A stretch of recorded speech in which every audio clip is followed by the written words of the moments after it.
me read y'all a book. Okay? I wrote it myself.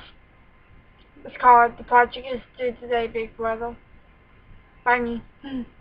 Okay. They sat together in the classroom, working on their project for chemistry. They're both freshmen, but she doesn't mind. She's one of the smartest kids in the class.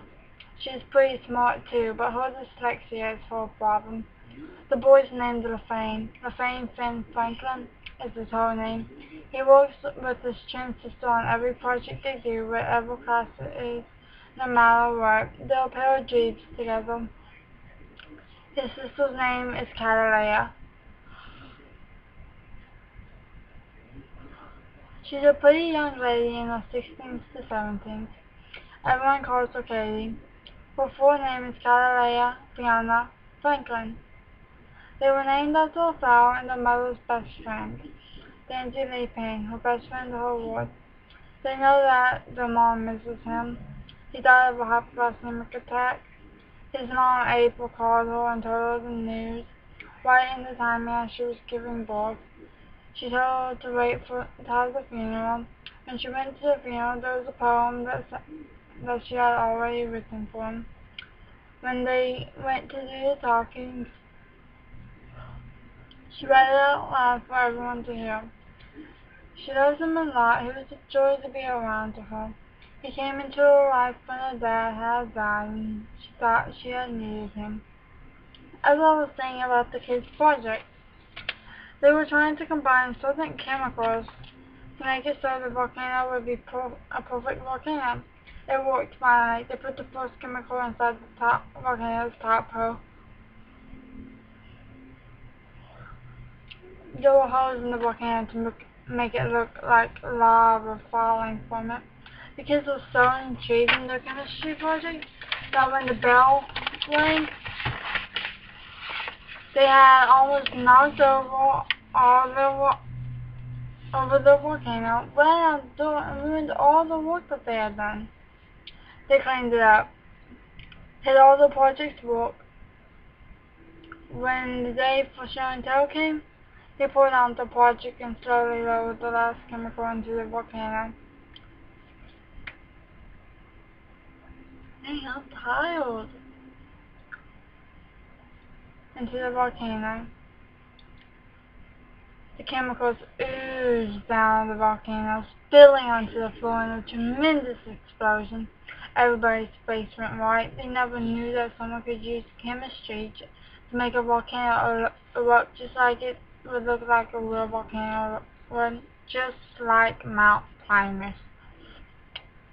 Tiny pebbles shot out of the volcano, covered in the chemicals. Chemicals exploded into the air as they came falling down like rain and hail onto falling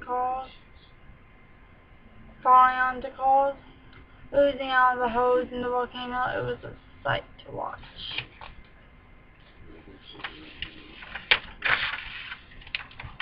Jodie is 46 by now. She is gorgeous. She's got a perfect, luscious black hair color. Her bangs are parted to one side of her face. The bangs are a dark auburn color. She likes her hair like that. She'd rather look the way she does now than before. She's got a bottled figure body. So many curves in it that you think she wasn't as old as she was. She's always wearing the new clothing trend. She's got purple eyes that came on one of her penguin spells had failed. In fact, it's more of a lavender color. Austin's 45 by now. He's a fairly handsome man, and just like Jerry, you can barely tell he's old. He's got forest green eyes, just like the jungle as you look into them. Jerry's got him into wearing the Dickies clothing style somehow. She told him he looked adorable in them when they went shopping. He's got a bright golden blonde hair color. Austin gets called Fluffy and Jerry is called Squishy. They met in the 9th grade for him and the 10th grade for her. I was an expensive for excellence. Jerry was bored as a child in school. She never wanted to go. She hated going to school for the bullying reasons. When she was 5, she had fallen out of a window after thinking she could be like the Matrix. Her nephew Sam had captured her and helped her to safety. He was her hero after that. She'd always worry about him. She always wanted him to be on her side every day, at least once a day. Dang!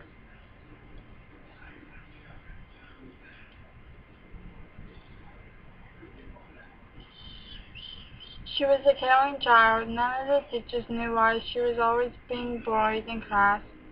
She got tired of the bullying in time. When she was out of the hospital from the horror matrix stunt, she had been hiding in her room most of the time after that on a site called Habbo. She'd meet new friends and hang out with them one day. She was all alone in her room one day. She had started to cry. After crying for a little, a person that she had never known showed up. She was immediately attracted to him. The weird thing about it was that he was her twin brother. Dead twin brother, I should add. His name was Lindo Mitchie Franklin. They ended up growing up together, hanging out, and being the best of friends. He could say a few words and make her laugh for hours. He tried everything in her ways to get people to see him. One thing did work though. They had performed the spell together. Only thing that was missing, she couldn't relax enough to get the spell fully accomplished. They could only see his head. They tried the spell again. This time they mastered it. Linda was now able to be seen. It was odd for them to go around with each other after that. She didn't want to share her trench coat with him. He took her to places no one could ever visit. He showed her a ghost from the earth.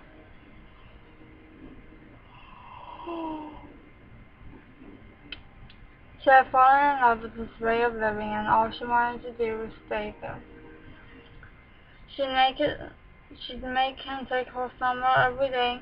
She liked the peace that came with him going somewhere with her older friend. He took her to India once. She saw everything she wanted to see. Then when they went to Albany together, he'd give her hints on things to do and help her out. He'd never let her fail anything. He protected her. After all, he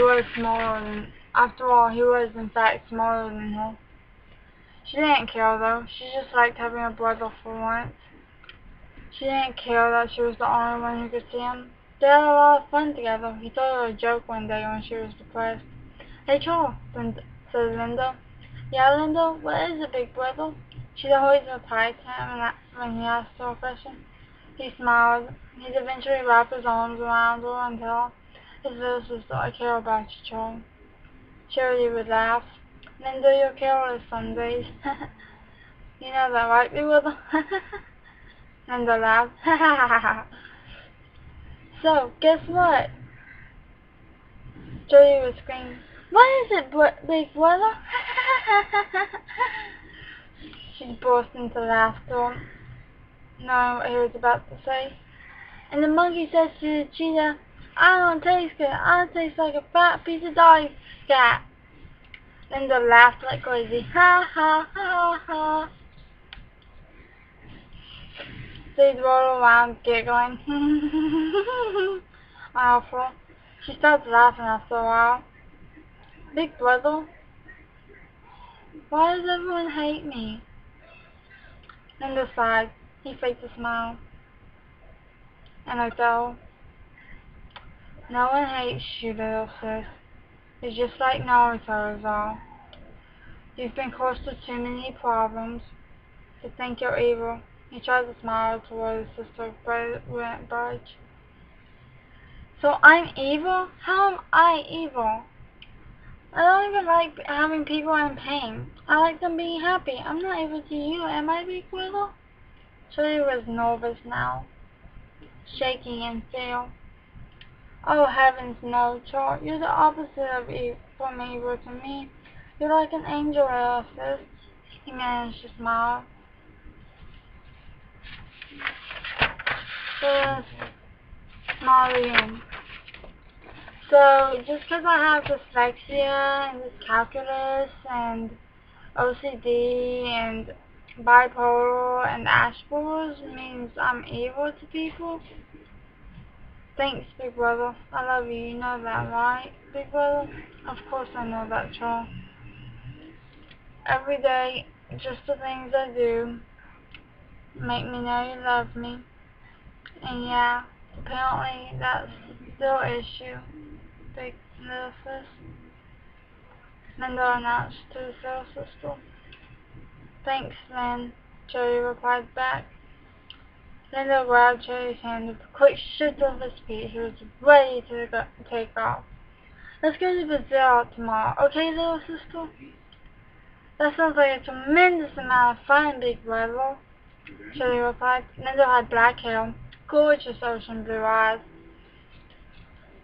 pale skin, snow white tipped tail.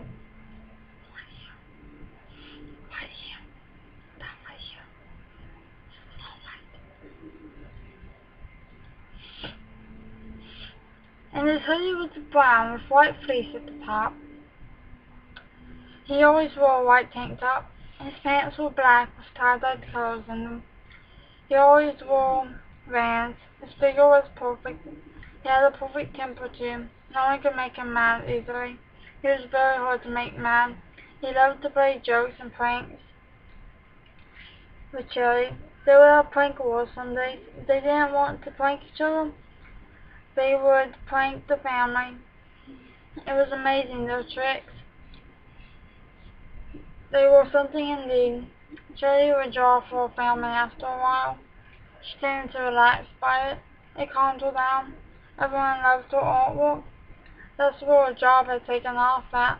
Her artwork was tremendous to look at.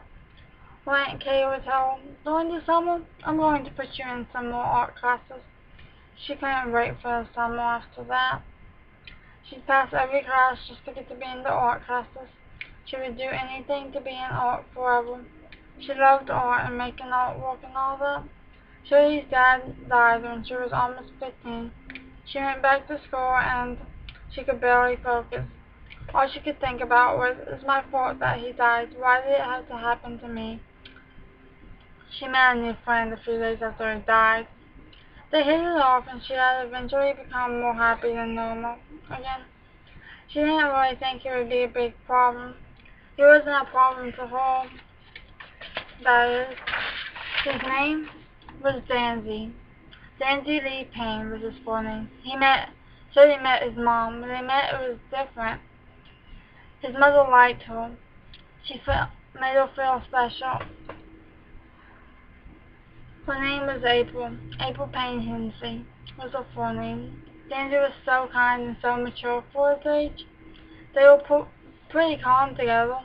She called him every day, and one day they came for the weekend to Texas to hang with Charity. She loved it. She enjoyed it a lot, in fact. They loved spending time together. They thought they were like twins. They had so much in common together. Charity went to an unusual school in her 9th school year. She liked being in the school and being a student there. Charity went to yeah, okay. Thanks. Hope y'all liked it. Because I wrote it and it only took me a few days. Counting it all up, it only took me a few days. But with the time that I was writing it to, it took me about a week or two. So, I hope y'all really liked it.